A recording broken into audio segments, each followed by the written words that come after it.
गं गणपतये नमः। श्री गजानन स्तोत्रम।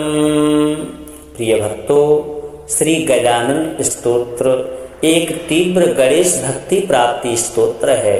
नित्य घी का दीपक प्रज्वलित कर एकाग्र चित्त से इसे श्रवण करें। श्री गजानन की स्तुति स्तोत्र के माध्यम से करने से भगवान श्री गणपति जी की विशेष भक्ति प्राप्त होती है और श्री गणेश जी की कृपा जहाँ हो जाए वहाँ से समस्त विघ्न समाप्त हो जाते हैं। श्री गजानन स्तोत्र को एक भावुक स्तुति माना जाता है। इसे आंख बंद कर केवल श्री गणेश जी का मन में चिंतन कर श्रवण करें।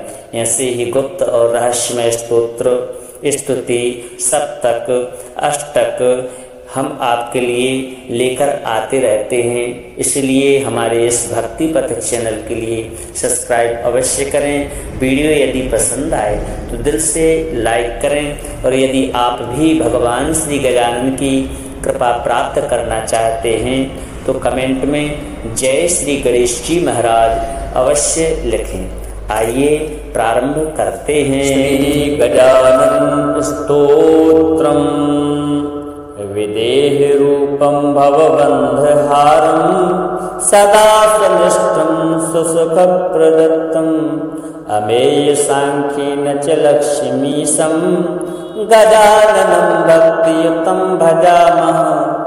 मुनीन्द्रवन्यं विधिवोदहीनं सुबुद्धिदं बुद्धिधरं प्रशान्तं विकारहीनं सकलाङ्गकं वै गजाननं भक्तियुतं भजामः। अमेयरूपं रविसंस्थितं तं ब्रह्माहमेकं ब्रह्मणास्कारम् अनादिमध्यान्तमपाररूपं गजाननं भक्तियुतं भजामः। जगत्प्रमाणं जगदीशमेवम् अगम्यमाद्यं जगदादिहीनम् अनात्मनां मोहप्रदं पुराणं गजाननं भक्तियुतं भजामः। न पृथ्वीरूपं न जलप्रकाशं न तेजसंस्थं न समीरसंस्थं न खेगतं पंचविभूतिहीनं गजाननं भक्तियुतं भजामः। न विश्वगं तेजसगं न प्राज्ञं समष्टिव्यष्टिस्थमनन्तगतं गुणैर्विहीनं परमार्थभूतं गजाननं भक्तियुतं भजामः। गुणेशगं नैव च बिन्दुसंस्थं न देहिनं बोधमयं न दुष्टिं स्वयोगहीनं प्रवदन्ति तस्थं गजाननं भक्तियुतं भजामः। अनागतं दैवगतं गणेशं कथं तदाकारमयं वदामः। तथापि सर्वं प्रतिदेह संस्थं गजाननं भक्तियुतं भजामः। यदि त्वया नाथ कृतं न किंचित् तदा कथं सर्वमिदं भजामि। अतो महात्मानं चिन्त्यमेवं गजाननं भक्तियुतं भजामः। सुसिद्धिदं भक्तजनस्य देवं सकामिकानां मेहसौख्यदं तम् अकामिकानां भवबन्धहारं गजाननं भक्तियुतं भजामः। सुरेन्द्रसेव्यं यशुरैः सुसेव्यं समानभावेन विराजयन्तम् अनन्तबाहुं मूषकध्वजन्तं गजाननं भक्तियुतं भजामः। सदा सुखानन्दमयं जले च समुद्रजे इक्षुरसे निवासं गङ्गस्य यानेन च नासरूपं गजाननं भक्तियुतं भजामः। चतुःपदार्था विविध्य प्रकाशस्त एवं हस्तासं चतुर्भुजं तम् अनाथनाथं च महोदरं वे गजाननं भक्तियुतं भजामः।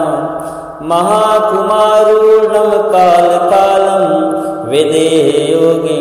दुर्लभ्यमानम् अमायिनं मायिकमोहदं तं गजाननं भक्तियुतं भजामः रविस्वरूपं रविभासहीनं हरिस्वरूपं हरिबोधहीनं शिवस्वरूपं शिवभासनासं गजाननं भक्तियुतं भजामः महेश्वरीस्थं च सुशक्तिहीनं प्रभुं परेशं परवन्दमेवम् अचालकं चालकबीजरूपं गजाननं भक्तियुतं भजामः शिवादिदेवैश्च खगैश्च वन्यं नरैलतावृक्षपशुप्रमुख्यैः चराचरैर्लोकविहीनमेकं गजाननं भक्तियुतं भजामः मनोवचो हीनतया संस्थं निवृत्तिमात्रं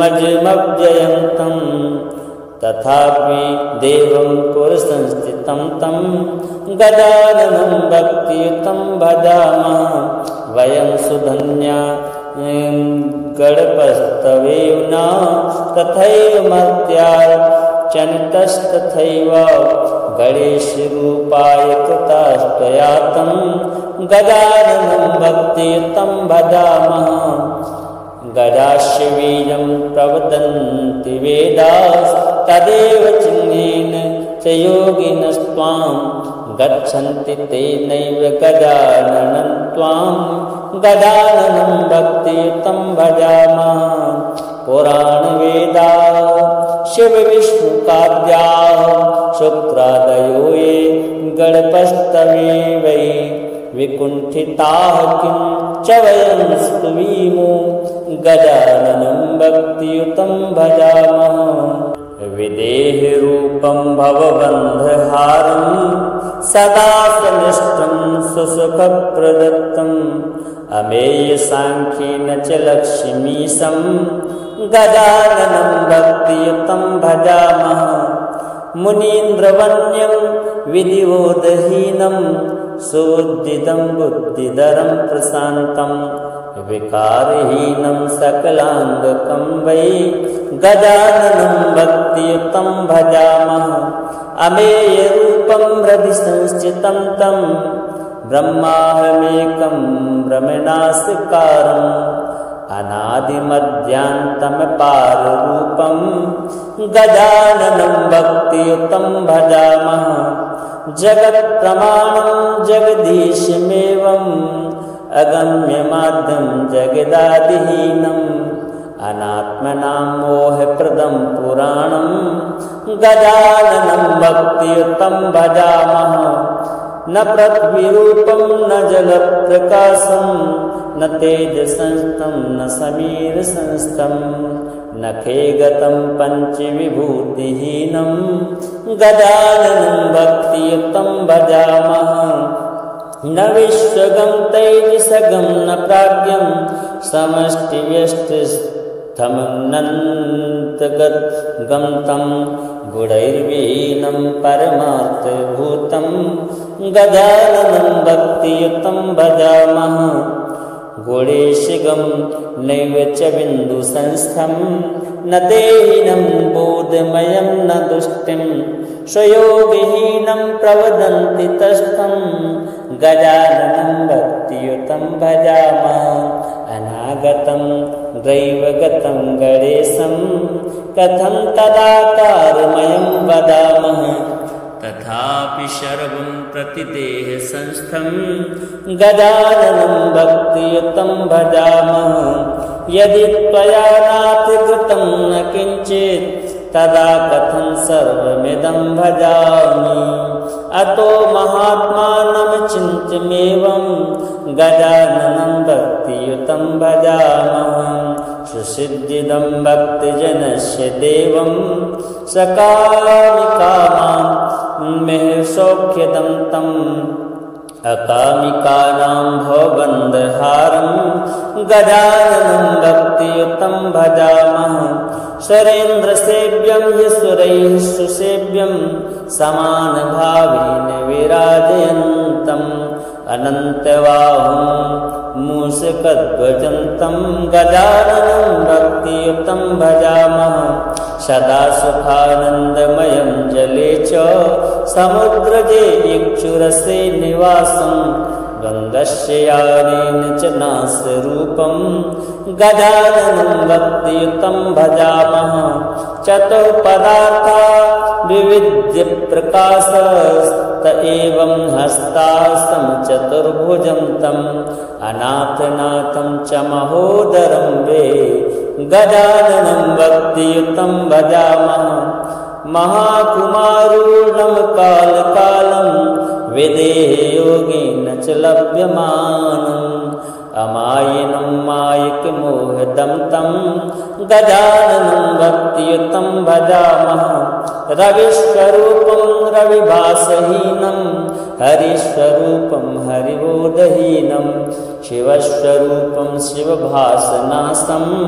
गजाननं भक्तियुतं भजामः महेश्वरीस्थं च सुशक्तिहीनं प्रभुं परेशं परवन्दमेवम् अचालकं चालकबीजरूपं गजाननं भक्तियुतं भजामः शिवादिदेवैश्च खगैश्च वन्यं नरैर्लता वृक्षपशुप्रमुख्यैः चराचरैर्लोकविहीनमेकं गजाननं भक्तियुतं भजामः मनोवचोहीनतया संस्थं निरतिमात्रं मजमव्ययन्तं तथापि देवं पुरुषंस्थितं तं गजाननं भक्तियुतं भजामः वयं सुधन्या गणपस्तवेव न तथैव मर्त्या चनितस्तथैव गणेशरूपाय कृतास्त्वया तं गजाननं भक्तियुतं भजामः गजास्य बीजं प्रवदन्ति वेदास् तदेव चिह्नेन च योगिनस्त्वां गच्छन्ति तेनैव गजाननं त्वां गजाननं भक्तियुतं भजामः पुराणवेदा शिवविष्णुकाद्याः शुक्रादयो ये गणपस्तवे वै विकुण्ठिताः किं च वयं स्तुवीमो गजाननं भक्तियुतं भजामः विदेहरूपं भवबन्धहारं सदा सनिष्ठं सुसुखप्रदत्तम् अमेयसाङ्ख्येन च लक्ष्मीशं गजाननं भक्तियुतं भजामः मुनीन्द्रवन्यं विधिवोदहीनं सुबुद्धिदं बुद्धिधरं प्रशान्तं विकारहीनं सकलाङ्गकं वै गजाननं भक्तियुतं भजामः अमेयरूपं हृदिसंस्थितं तं ब्रह्माहमेकं ब्रह्मणास्कारम् अनादिमध्यान्तमपाररूपं गजाननं भक्तियुतं भजामः जगत्प्रमाणं जगदीशमेवम् अगम्यमाद्यं जगदादिहीनम्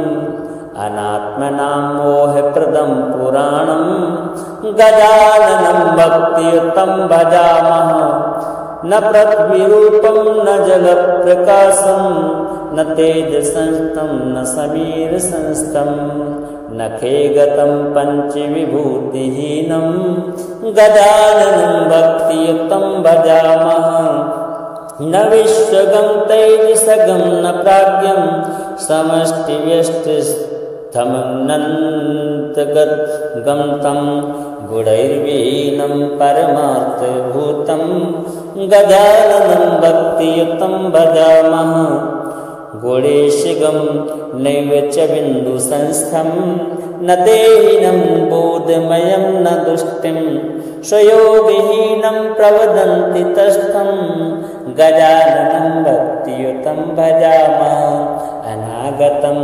दैवगतं गणेशं कथं तदाकारमयं वदामः तथापि सर्वं प्रतिदेहसंस्थं गजाननं भक्तियुतं भजामः यदि त्वया नातिकृतं न किञ्चित् तदा कथं सर्वमिदं भजामि।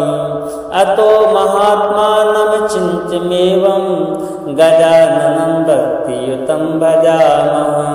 सुसिद्धिदं भक्तजनस्य देवं सकामिकानां सौख्यदं तम् अकामिकानां भवबन्धहारं गजाननं भक्तियुतं भजामः। सुरेन्द्रसेव्यं हि सुरैः सुसेव्यं समानभावेन विराजयन्तम् अनन्तबाहुं मूषकध्वजन्तं गजाननं भक्तियुतं भजामः। सदा सुखानन्दमयं जले च समुद्रजे इक्षुरसे निवासं गङ्गस्य यानेन च नास्यरूपं गजाननं भक्तियुतं भजामः। चतुःपदार्था विविध्य प्रकाशस्त एवं हस्तासं चतुर्भुजं तम् अनाथनाथं च महोदरं वे गजाननं भक्तियुतं भजामः।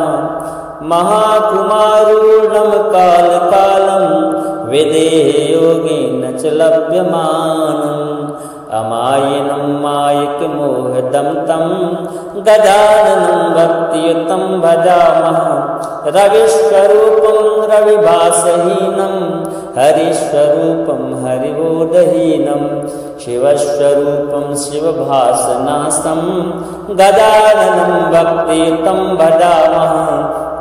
महेश्वरीस्थं च सुशक्तिहीनं प्रभुं परेशं परवन्दमेवम् अचालकं चालकबीजरूपं गजाननं भक्तियुतं भजामः।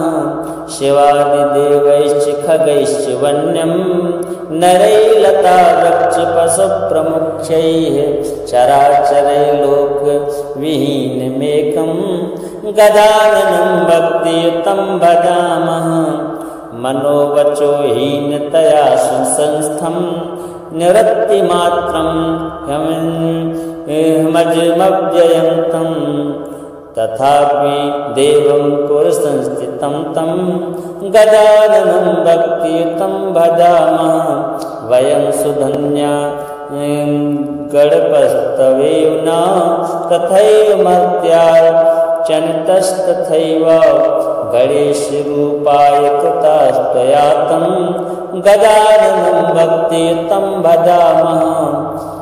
गजास्य बीजं प्रवदन्ति वेदास्तदेव चिह्नेन च योगिनस्त्वां गच्छन्ति तेनैव गजाननं त्वां गजाननं भक्तियुतं भजामः।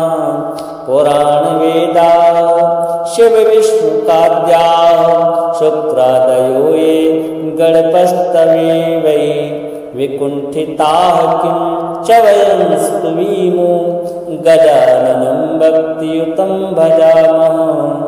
विदेहरूपं भवबन्धहारं सदा सनिष्ठं सुसुखप्रदत्तं अमेयसाङ्ख्येन च लक्ष्मीशं गजाननं भक्तियुतं भजामः। मुनीन्द्रवन्यं विधिवोदहीनं सुबुद्धिदं बुद्धिधरं प्रशान्तं विकारहीनं सकलाङ्गकं वै गजाननं भक्तियुतं भजामः। अमेयरूपं हृदिसंस्थितं तं ब्रह्माहमेकं भ्रमणास्कारम् अनादिमध्यान्तमपाररूपं गजाननं भक्तियुतं भजामः। जगत्प्रमाणं जगदीशमेवम् अगम्यमाद्यं जगदादिहीनम् अनात्मनां मोहप्रदं पुराणं गजाननं भक्तियुतं भजामः। न पृथ्वीरूपं न जलप्रकाशं न तेजसंस्थं न समीरसंस्थं न खेगतं पञ्चविभूतिहीनं गजाननं भक्तियुतं भजामः। न विश्वगं तैजसगं न प्राज्ञं समष्टिव्यष्टिस्थित्यगम्यं इत्थमनन्तगतं गुणैर्वीनं परमार्थभूतं गजाननं भक्तियुतं भजामः। गुणेशगं नैव च बिन्दुसंस्थं न देहिनं बोधमयं न दुष्टिं स्वयोगहीनं प्रवदन्ति तस्थं गजाननं भक्तियुतं भजामः। अनागतं दैवगतं गणेशं कथं तदाकारमयं वदामः। तथापि सर्वं प्रतिदेहसंस्थं गजाननं भक्तियुतं भजामः। यदि त्वया नाथ कृतं न किञ्चित् तदा कथं सर्वमिदं भजामि। अतो महात्मानं चिन्त्यमेवं गजाननं भक्तियुतं भजामः। सुसिद्धिदं भक्तजनस्य देवं सकामिकानां मेहसौख्यदं तम् अकामिकानां भवबन्धहारं गजाननं भक्तियुतं भजामः।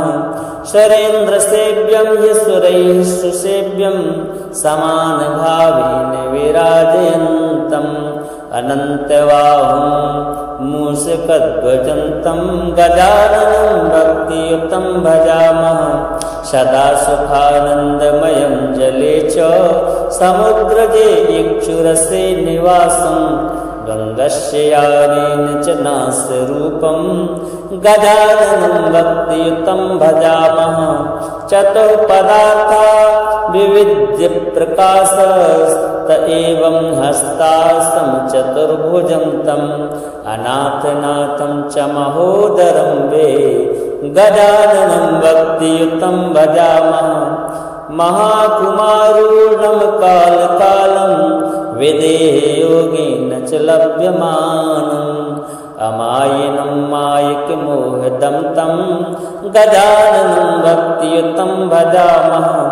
रविस्वरूपं रविभासहीनं हरिस्वरूपं हरिबोधहीनं शिवस्वरूपं शिवभासनासं गजाननं भक्तियुतं भजामः।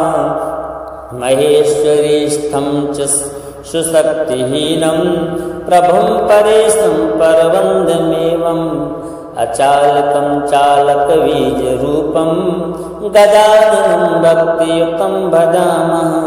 शिवादिदेवैश्च खगैश्च वन्यं नरैर्लता वृक्षपशुप्रमुख्यैः चराचरैर्लोकविहीनमेकं गजाननं भक्तियुतं भजामः। मनोवचोहीनतया संस्थं निरतिमात्रं मजमव्ययन्तं तथापि देवं पुरसंस्थितं तं गजाननं भक्तियुतं भजामः। वयं सुधन्या गणपस्तवेव न तथैव मर्त्या चनितस्तथैव गणेशरूपाय कृतास्त्वया तं गजाननं भक्तियुतं भजामः। गजास्य बीजं प्रवदन्ति वेदास्तदेव चिह्नेन च योगिनस्त्वां गच्छन्ति तेनैव गजाननं त्वां गजाननं भक्तियुतं भजामः। पुराणवेदा शिवविष्णुकाद्या शुक्रादयो ये गणपस्तवे वै विकुण्ठिताः किं च वयं स्तुवीमो गजाननं भक्तियुतं भजामः। विदेहरूपं भवबन्धहारं सदा सनिष्ठं सुसुखप्रदत्तम् अमेयसाङ्ख्येन च लक्ष्मीशं गजाननं भक्तियुतं भजामः। मुनीन्द्रवन्यं विधिवोदहीनं सुबुद्धिदं बुद्धिधरं प्रशान्तं विकारहीनं सकलाङ्गकं वै गजाननं भक्तियुतं भजामः।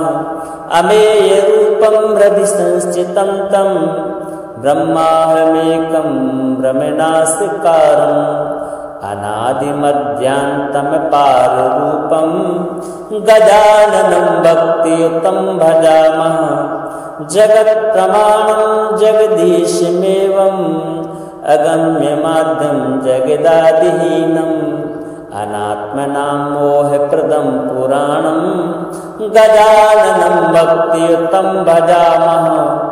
न पृथ्वीरूपं न जलप्रकाशं न तेजसंस्थं न समीरसंस्थं न खेगतं पञ्चविभूतिहीनं गजाननं भक्तियुतं भजामः। न विश्वगं तैजसगं न प्राज्ञं समष्टिव्यष्टिस्थमनन्तगतं गुणैर्विहीनं परमार्थभूतं गजाननं भक्तियुतं भजामः। गुणेशगं नैव च बिन्दुसंस्थं न देहिनं बोधमयं न दुष्टिं स्वयोगहीनं प्रवदन्ति तस्थं गजाननं भक्तियुतं भजामः। अनागतं दैवगतं गणेशं कथं तदाकारमयं वदामः। तथापि सर्वं प्रतिदेहसंस्थं गजाननं भक्तियुतं भजामः। यदि त्वया नातिकृतं न किञ्चित् तदा कथं सर्वमिदं भजामि। अतो महात्मानं चिन्त्यमेवं गजाननं भक्तियुतं भजामः। सुसिद्धिदं भक्तजनस्य देवं सकामिकानां मेहसौख्यदं तम् अकामिकानां भवबन्धहारं गजाननं भक्तियुतं भजामः। सुरेन्द्रसेव्यं यशुरैः सुसेव्यं समानभावेन विराजयन्तम् अनन्तबाहुं मूषकध्वजन्तं गजाननं भक्तियुतं भजामः। सदा सुखानन्दमयं जले च समुद्रजे इक्षुरसे निवासं गङ्गस्य यानेन च नास्यरूपं गजाननं भक्तियुतं भजामः। चतुःपदार्था विविध्यप्रकाशस्त एवं हस्तासं चतुर्भुजं तम् अनाथनाथं च महोदरं वे गजाननं भक्तियुतं भजामः। महाकुमारूढं कालकालं विदेह योगेन च लभ्यमानम् अमायिनं मायिकमोहदं तं गजाननं भक्तियुतं भजामः। रविस्वरूपं रविभासहीनं हरिस्वरूपं हरिबोधहीनं शिवस्वरूपं शिवभासनासं गजाननं भक्तियुतं भजामः। महेश्वरीस्थं च सुशक्तिहीनं प्रभुं परेशं परवन्दमेवम् अचालकं चालकबीजरूपं गजाननं भक्तियुतं भजामः। शिवादिदेवैश्च खगैश्च वन्यं नरैलतावृक्षपशुप्रमुख्यैः चराचरैर्लोकविहीनमेकं गजाननं भक्तियुतं भजामः। मनोवचोहीनतया संस्थं निवृत्तिमात्रं मजमव्ययन्तं तथापि देवं पुरुषंस्थितं तं गजाननं भक्तियुतं भजामः। वयं सुधन्या गणपस्तवेव न तथैव मर्त्या चनितस्तथैव गणेशरूपाय कृतास्त्वया तं गजाननं भक्तियुतं भजामः। गजास्य बीजं प्रवदन्ति वेदास् तदेव चिह्नेन च योगिनस्त्वां गच्छन्ति तेनैव गजाननं त्वां गजाननं भक्तियुतं भजामः। पुराणवेदा शिवविष्णुकाद्याः शुक्रादयो ये गणपस्तवे वै विकुण्ठिताः किं च वयं स्तुवीमो गजाननं भक्तियुतं भजामः विदेहरूपं भवबन्धहारं सदा सनिष्ठं सुसुखप्रदत्तम् अमेयसाङ्ख्येन च लक्ष्मीशं गजाननं भक्तियुतं भजामः मुनीन्द्रवन्यं विधिवोदहीनं सुबुद्धिदं बुद्धिधरं प्रशान्तं विकारहीनं सकलाङ्गकं वै गजाननं भक्तियुतं भजामः अमेयरूपं रविसंस्थितं तं ब्रह्माहमेकं भ्रमणास्कारम्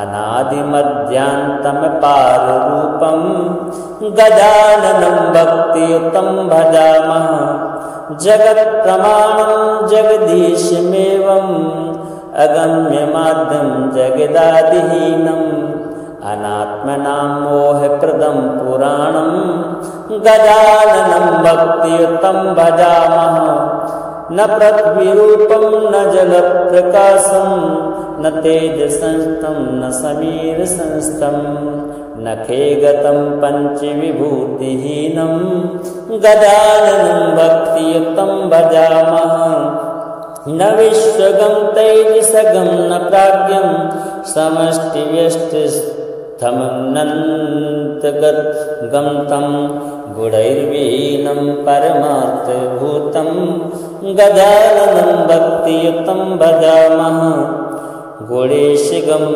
नैव च बिन्दुसंस्थं न देहिनं बोधमयं न दुष्टिं स्वयोगहीनं प्रवदन्ति तस्थं गजाननं भक्तियुतं भजामः अनागतं दैवगतं गणेशं कथं तदाकारमयं वदामः तथापि सर्वं प्रतिदेहसंस्थं गजाननं भक्तियुतं भजामः यदि त्वया नातिकृतं न किञ्चित् तदा कथं सर्वमिदं भजामि अतो महात्मानं चिन्त्यमेवं गजाननं भक्तियुतं भजामः सुसिद्धिदं भक्तजनस्य देवं सकामिकानां मेहसौख्यदं तम् अकामिकानां भवबन्धहारं गजाननं भक्तियुतं भजामः सुरेन्द्रसेव्यं यशुरैः सुसेव्यं समानभावेन विराजयन्तम् अनन्तबाहुं मूषकध्वजन्तं गजाननं भक्तियुतं भजामः सदा सुखानन्दमयं जले च समुद्रजे इक्षुरसे निवासं गङ्गस्य यानेन च नासरूपं गजाननं भक्तियुतं भजामः चतुःपदार्था विविध्यप्रकाशस्त एवं हस्तासं चतुर्भुजं तम् अनाथनाथं च महोदरं वे गजाननं भक्तियुतं भजामः महाकुमारूढं कालकालं विदेहयोगेन च लभ्यमानम् अमायिनं मायिकमोहदं तं गजाननं भक्तियुतं भजामः रविस्वरूपं रविभासहीनं हरिस्वरूपं हरिबोधहीनं शिवस्वरूपं शिवभासनासं गजाननं भक्तियुतं भजामः महेश्वरीस्थं च सुशक्तिहीनं प्रभुं परेशं परवन्दमेवम् अचालकं चालकबीजरूपं गजाननं भक्तियुतं भजामः शिवादिदेवैश्च खगैश्च वन्यं नरैलतावृक्षपशुप्रमुख्यैः चराचरैर्लोकविहीनमेकं गजाननं भक्तियुतं भजामः मनोवचोहीनतया संस्थं निरतिमात्रं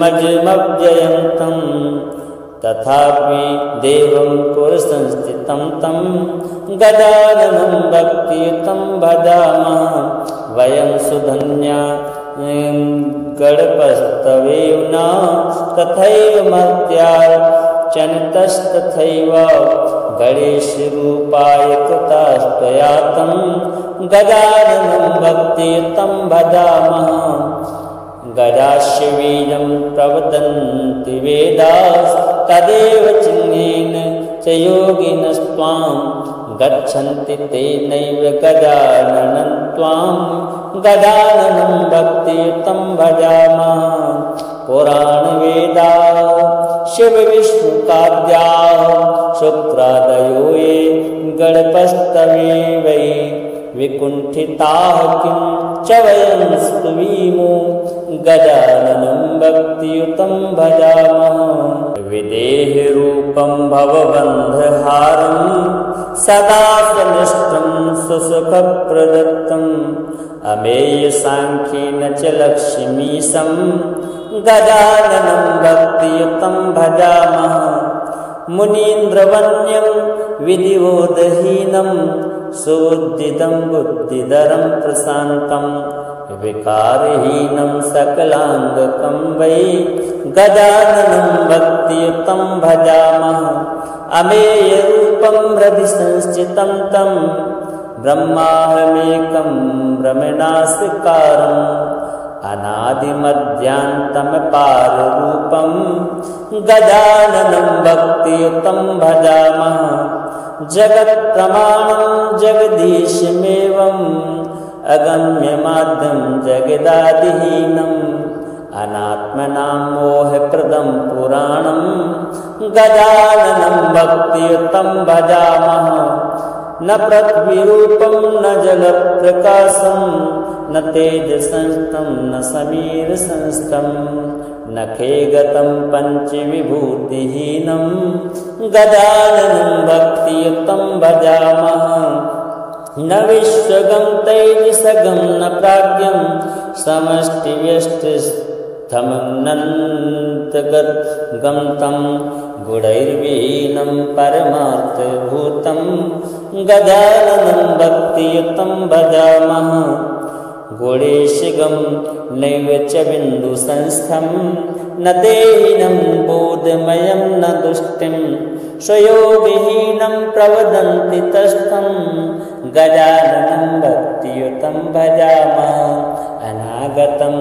दैवगतं गणेशं कथं तदाकारमयं वदामः तथापि सर्वं प्रतिदेहसंस्थं गजाननं भक्तियुतं भजामः यदि त्वया नातिकृतं न किञ्चित् तदा कथं सर्वमिदं भजामि अतो महात्मानं चिन्त्यमेवं गजाननं भक्तियुतं भजामः सुसिद्धिदं भक्तजनस्य देवं सकामिकानां मेहसौख्यदं तम् अकामिकानां भवबन्धहारं गजाननं भक्तियुतं भजामः शरेन्द्रसेव्यं यशुरैः सुसेव्यं समानभावेन विराजयन्तम् अनन्तबाहुं मूषकध्वजन्तं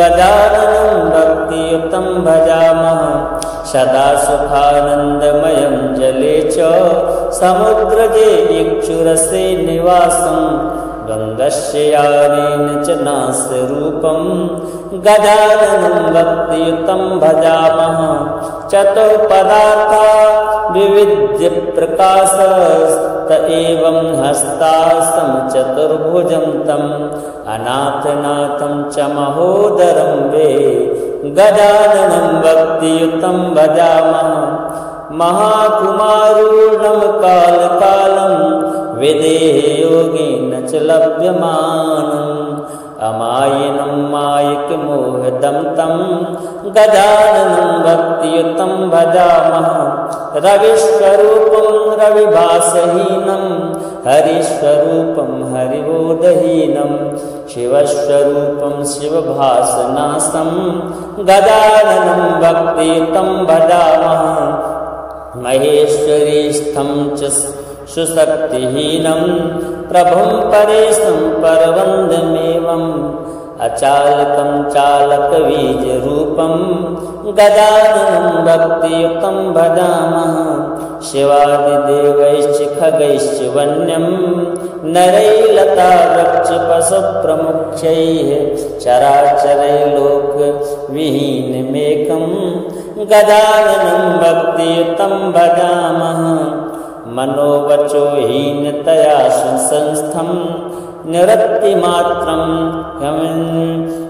मजमव्ययन्तं तथापि देवं पुरुषंस्थितं तं गजाननं भक्तियुतं भजामः वयं सुधन्या गणपस्तवेव न तथैव मर्त्या चनितस्तथैव गणेशरूपाय कृतास्त्वया तं गजाननं भक्तियुतं भजामः गजास्य बीजं प्रवदन्ति वेदास्तदेव चिह्नेन च योगिनस्त्वां गच्छन्ति तेनैव गजाननं त्वां गजाननं भक्तियुतं भजामः पुराणवेदाः शिवविष्णुकाद्याः शुक्रादयो ये गणपस्तवे वै विकुण्ठिताः किं च वयं स्तुवीमो गजाननं भक्तियुतं भजामः श्रीगजानन स्तोत्रं सम्पूर्णम्।